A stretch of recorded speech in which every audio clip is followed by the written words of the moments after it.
Fights వల్లనే కదా అలాంటి కేజీఎఫ్లు 10 కేజీఎఫ్లు ఈక్వల్ టు అఖండ. ఒక మెగాస్టార్ ఫ్యాన్గా చెప్తున్నాను, ఎంత ఊరమాసు బాలకృష్ణ గారి చరిత్రలోనే కాదు తెలుగు ఫిల్మ్ ఇండస్ట్రీలోనే కూడా ఎంత ఊరమాసు ఫైట్లు మాత్రం నేను చూడలేదు. నాయన బోయపాటి గారు మీకు ఒక దండము. ఈ మనిషిని ఈ విధంగా కూడా చంపొచ్చా, ఇన్ని రకాలుగా చంపొచ్చా, ఇన్ని రకాలుగా కొట్టొచ్చా? రామలక్ష్మణ్ గారు బోయపాటి గారు కాంబినేషన్లో ఒక మనిషిని ఎన్ని విధాలుగా అంటే బంతిని కోరితే ఏ విధంగా వస్తుందో ఆ విధంగా ఒక రేంజ్లో ఆయన ఫైట్స్ ఉన్నాయి. ప్రతి ఫైట్ ఒక ఇంట్రడక్షన్ ఒక క్లైమాక్స్ కలిపితే ఎలా ఉంటుందో అలాగే ప్రతి ఫైట్ ఉంది. డైలాగ్స్ మామూలుగా లేవుతాము. నా స్పెట్స్ పడిపోయింది, ఒకసారి ఒక అంది దాన్ని పెట్టుకుంటే మనకు ఊపు వస్తుంది. డైలాగ్స్ చాలా బాగున్నాయి, కానీ బాలకృష్ణ గారి స్టైల్లో ఒక డైలాగ్ చెప్పాలని ఉన్నా. బాగా డైలాగ్ చెప్పలేను కానీ బాబు పొలిటికల్ లీడర్ ఫీల్ అవ్వకండి. మీరు పదవిలో ఉంటే ప్రజలు మీ వెనుకుంటారు, ప్రాణం ఉన్నంత వరకు ప్రజలు సినిమా కోసం ఉంటారు. మీరు డబ్బులు ఇస్తే మీ వెనక జనాలు వస్తారు, సినిమా కోసం డబ్బులు పెట్టి జనాలు వస్తారు. Both are not same. ఇది అందరికి కలిపి స్పెషల్గా ఏం లేదబ్బా. పొలిటికల్ లీడర్లు అనేది కాదు, ఎవరైనా సరే పదవిలో ఉన్నంత వరకు ఒకలాగా ఉంటారు. దేవాలయాలు కూడా అది కూడా ఉంది. నిజంగా దేవాలయాన్ని కోల్చడం ఏంటి, అది రాంగ్ కదా, అది చాలా తప్పు. అది అసలు ఏ హిందూ అయినా ముస్లిం అయినా క్రిస్టియన్ అయినా ఎవరైనా సరే దాన్ని అసలు మనం ఎంకరేజ్ చేయకూడదు. దేవాలయాలు కోల్చడం ఏంటి, దేవాలయాలైనా సరే చర్చిలైనా సరే మసీదులైనా సరే వాళ్ళ జోలికి వెళ్ళకూడదు. ఎందుకంటే అది ఆత్మగౌరవానికి సంబంధించింది. అది మన సాంప్రదాయము.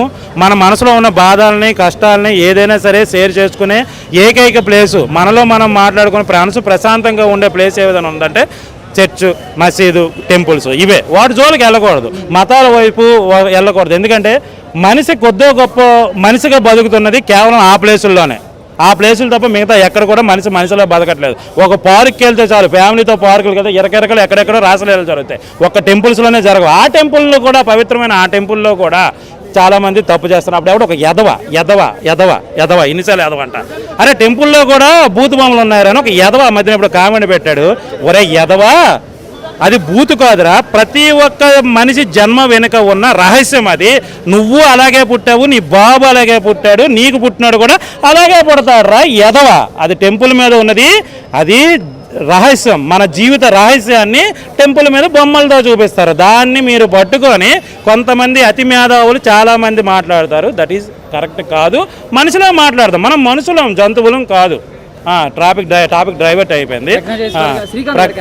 శ్రీకాంత్ గారి క్యారెక్టర్ చాలా బాగుంది. కొద్దిగా ఇంకా బాగుండును. ఆయన హీరో అయిన ఉద్దేశంతో కొద్దిగా ఫైట్స్ పెట్టకుండా సింపుల్గా ఆయన లేపేశారు. సో అంతవరకు బాగానే ఉంది. కానీ ఫైట్స్ చూద్దాము, అసలు ఏంటి ఫైట్స్? రామలక్ష్మణ్ గారు ఎక్కడైనా కొత్తగా ట్రైనింగ్ తీసుకుంటున్నారు. ఆయనకు రాత్రి పగలు నిద్ర పడదా వాళ్ళిద్దరు అన్నదమ్ములకి? నాకు అర్థం కాదు. అంటే నిద్రపోయి కూడా ఇలా కొడతాను, అలా మోస్తాం, ఇలా చేద్దాం, అలా కడతలాగా ఇవన్నీ అసలు అదే పనే, ఇంక వేరేది ఉండదు. తినరా? చెప్పాలంటే నాకు అర్థం కాదు, తినరా అని నాకు డౌట్. సినిమా అసలు మామూలు కాదు. ఒక మెగా ఫ్యాన్గా చెప్తున్నా ఇలాంటి ఫైట్స్ నేను అసలు ఏం చూడలేదు. క్రెడిట్ గోస్ట్ ఫస్ట్ అయితే మాత్రం రామలక్ష్మణ్ గారికి ఇచ్చేయాలి. అసలు మామూలుగా లేదు, అసలు మామూలు ఫైట్స్ కాదు. ఇందులో నలుగురు హీరోలు ఏ ఒక్కరు లేకపోయినా లేదు. బోయపాటి గారు లేకపోయినా అఖండ లేదు, బాలకృష్ణ గారు లేకపోయినా అఖండ లేదు, తమన్ గారు లేకపోయినా ఉండదు, రామలక్ష్మణ్ గారు లేకపోయినా, ఈ నలుగురిలో ఏ ఒక్కరు లేకపోయినా అఖండ ఉండదు. ఇంకా ఏ ఒక్కరు తక్కువైనా అఖండ మనం ఎంత గ్రాండ్గా మనం చెప్పలేము, ఎంత బ్లాక్ బస్టర్ హిట్ అని కూడా మనం మాట్లాడలేము. అఖండని ఆ ఫైట్స్ కానీ, ఆ ఫైట్కి తగ్గట్టు ఫోటోగ్రఫీ, ఆ ఫైట్కి తగ్గట్టు డైరెక్షన్, ఆ ఫైట్కి తగ్గట్టు యాక్షన్, ఆ ఫైట్కి తగ్గట్టు ఆర్ఆర్, ఇవి ఏమీ లేకపోయినా సినిమా లేదు. అంత బాగా తీశాడు.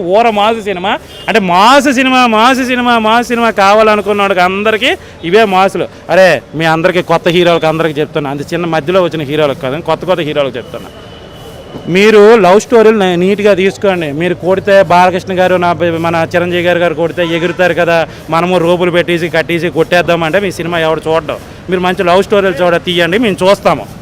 వీళ్ళు లవ్ స్టోరీలు తీస్తే మేము చూడము. వీళ్ళు ఫైట్లు చేస్తేనే మేము చూస్తాము, వీళ్ళు డ్యాన్సులు వేస్తేనే మేము చూస్తాము. సో వీళ్ళ పని వీళ్ళు చేస్తారు, మీ పని మీరు చెయ్యండి. వీళ్ళ జోలికి వస్తే చిన్న సినిమాలు మిగలకపోవడానికి రీజన్ కూడా అదే.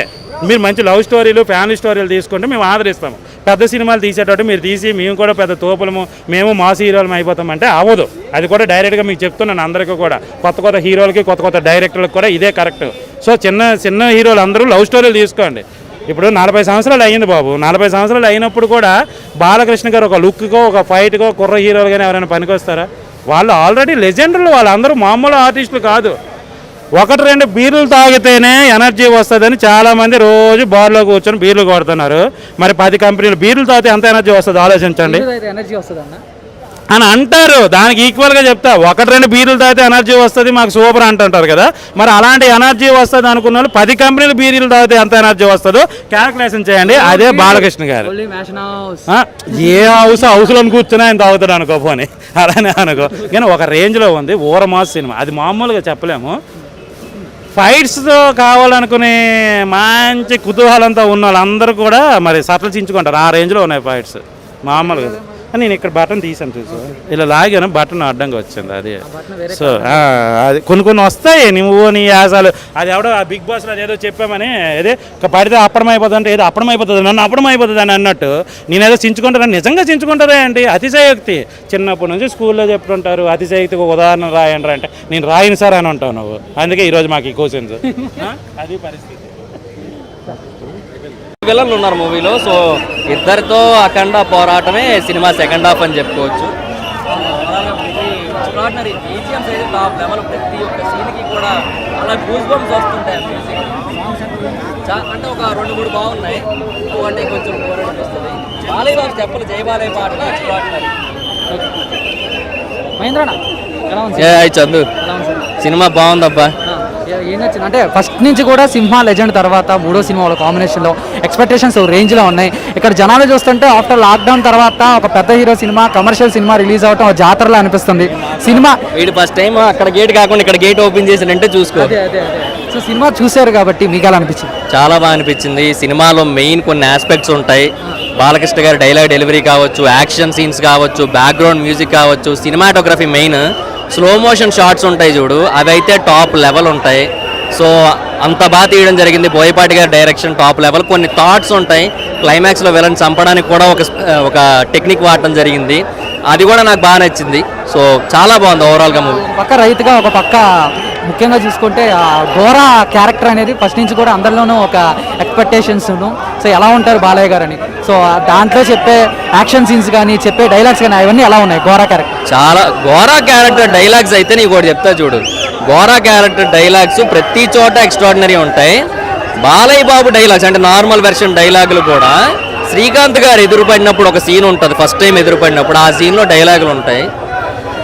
రాసిన ఎం రత్నం గారికి హ్యాట్స్ ఆఫ్. ఆయనే రాసి ఉంటారు అనుకుంటున్నాను నేనైతే, మాటలు ఆయనే.